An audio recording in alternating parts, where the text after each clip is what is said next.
Miami, Florida, a city that came to life with people coming and going, with pioneers in aviation making their homes here, with great shipping lines calling on Miami as they reached into Latin America, the Caribbean, and beyond, by air, by sea, and eventually over the road.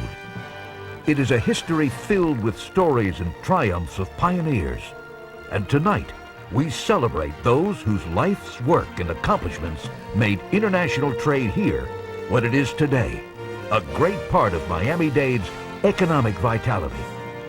The Florida Foreign Trade Association is proud to induct its first members into this exclusive Hall of Fame and etch their names on a new and important monument that will contain the names of many that will follow.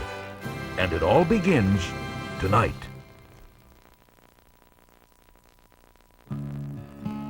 It was 1945, and Jules Armellini proved he had the vision and business savvy to see real opportunity.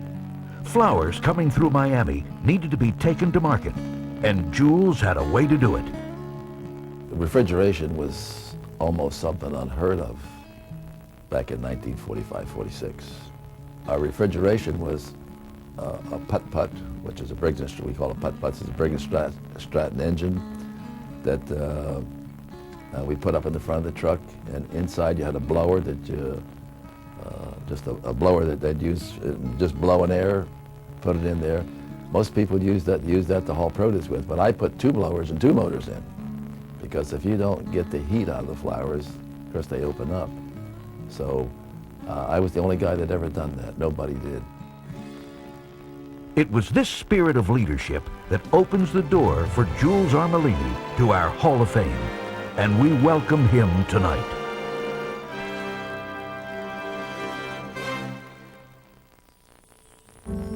Our next honoree, Hector Calderon, spent 35 years as part of the South Florida International Trade Community, primarily as president of Coordinated Caribbean Transport Incorporated, the pioneer of ro-ro service to Central America. In 1961, when CCT opened its service to Central America, roll-on, roll-off was introduced, and that changed things for this entire region.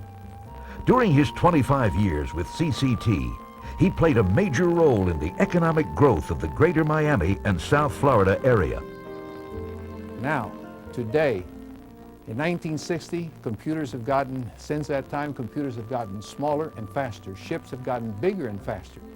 But we're still working today, the shipping lines are working under the blueprints that were set up by those people in the 60s. Hector, the Florida Foreign Trade Association thanks you for your years of leadership and service to the industry.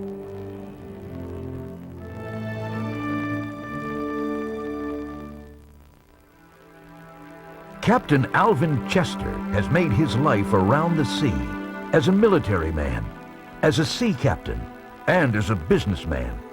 Captain Chester has had a life filled with achievement and dramatic episodes. He's even written books about it. But I became one of the biggest brokers in the United States for refrigerated cargo.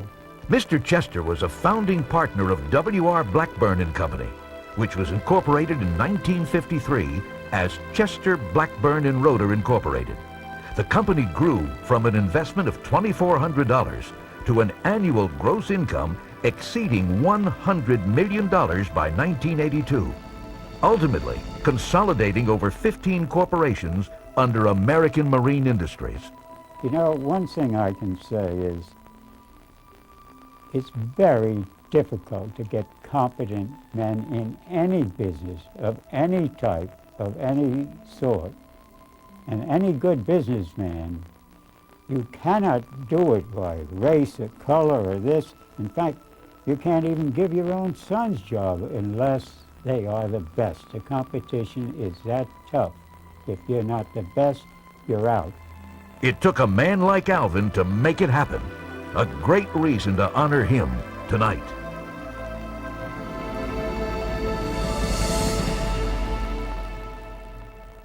As a Missouri native, Thomas Flynn came to the University of Miami and got his bachelor's degree in business and has been here ever since.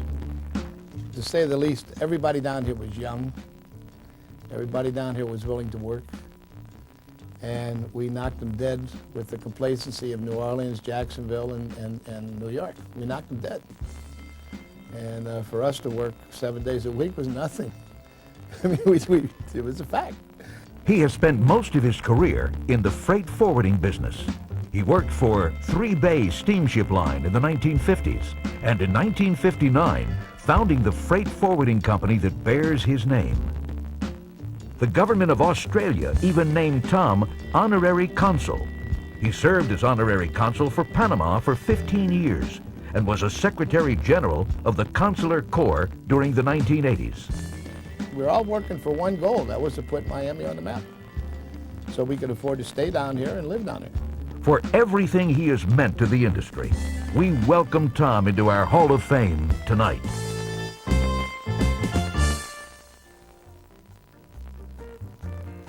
Luis Rafael Gazitua and his wife Mercedes had a dream and were willing to work very hard to see it become reality. They truly wanted Miami to be the gateway to the Americas. And fortunately, they surrounded themselves with individuals like Mr. Armellini and John Lynch and Hector Calderon and Ralph Puga and many other individuals who also had that vision. They started out in a 10 by 10 office and never looked back. In 1955, they founded Marine Run, which was the first ro-ro carrier to Central America offering bi-monthly service. Well, the biggest advantage that we have here is the frequency of service to Latin America and the Caribbean. In 1975, they founded a warehouse, WTDC, and in 1989, the Gazitua and Knowles families founded FIF North America.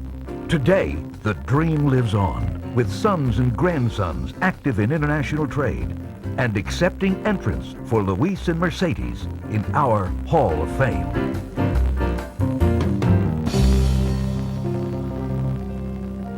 Annette Hyder got into this business when things were just getting started, and she was there at the beginning of this very association.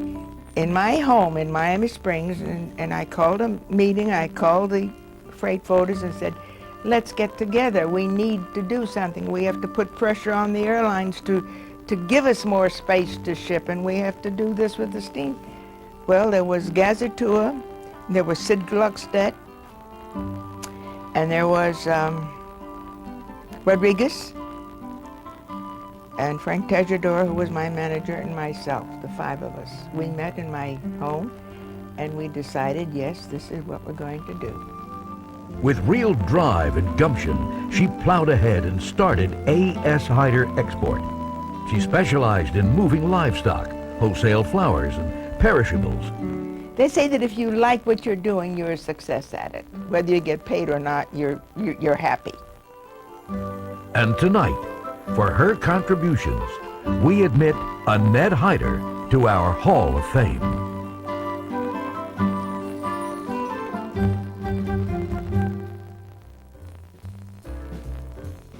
John Lynch celebrated 50 years in the maritime industry last year, and what a half-century it has been. He was president of Pan Atlantic Lines, a predecessor of Seaboard. John worked with Grace Lines for 15 years and was country manager in Colombia, Panama, and Chile. There were, one time, in excess of 400 freight forwarders in this town. And my company has always considered that to be an incredible plus. That meant 400 salesmen on the street for me. They're trying to get that cargo into Miami, you know, so they get the cargo into Miami, I got a good shot of getting it. We're a family company, we're a local town company, and we've grown dramatically in the last 15 years, from about 30 million to 400 million, all based on our associations with the good people in this community. Today, he oversees all of Seaboard Marine's operations from its Miami headquarters, focusing on development of new services and acquisition of vessels.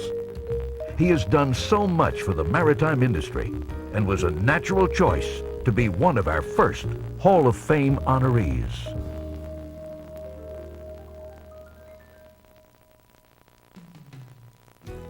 No one will dispute the simple fact that Captain Eddie Rickenbacker was a great American hero, a World War I ace, a race car driver, and a businessman with the Rickenbacker Motor Company. But it was when he was named newly formed Eastern Airlines General Manager he affected life in Miami more than he could have ever imagined. By 1941, Eastern was helping bring people to Miami. They brought tourists and lots of cargo. Eastern was the first airline to operate as a free enterprise company without the aid of government subsidy. For all his contributions to the aviation industry and to the community he called home, we admit his name in our first Hall of Fame group of honorees.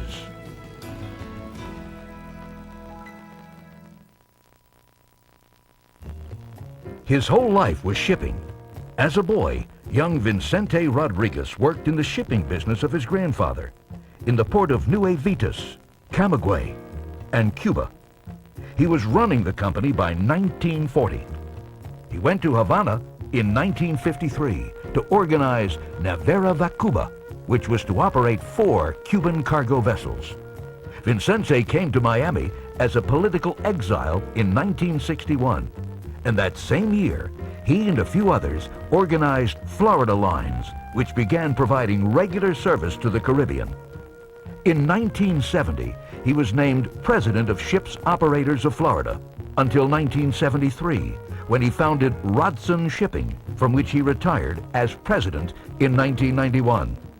It means a lot to me, and that posthumously, I guess, he's remembered, and it means a lot to me, and it's very... My father was 87 years old when he passed away last December. And it's nice to know that even though he had been out of the business for so long, it's nice to know that he's still remembered. And after this life of accomplishment in the foreign trade industry, we honor his name by adding him as a member of the Hall of Fame.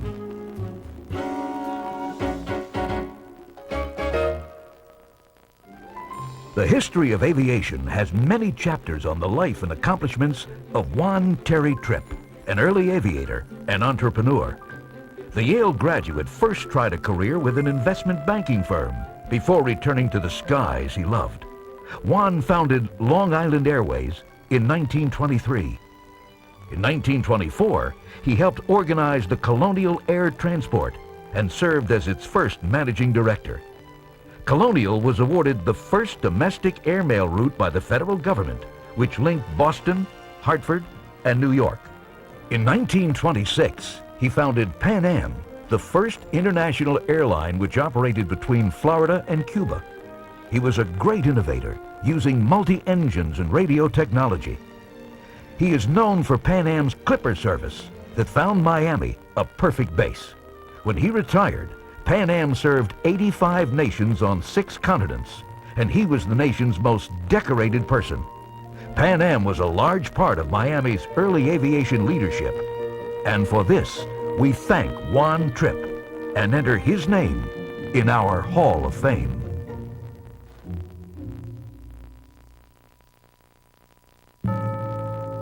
There you have it, 10 different stories, 10 honorees, to what will be a great tradition for this association and for all Miamians. We congratulate tonight's winners and look forward to a future filled with honoring those who have made the foreign trade industry in Miami what it is today.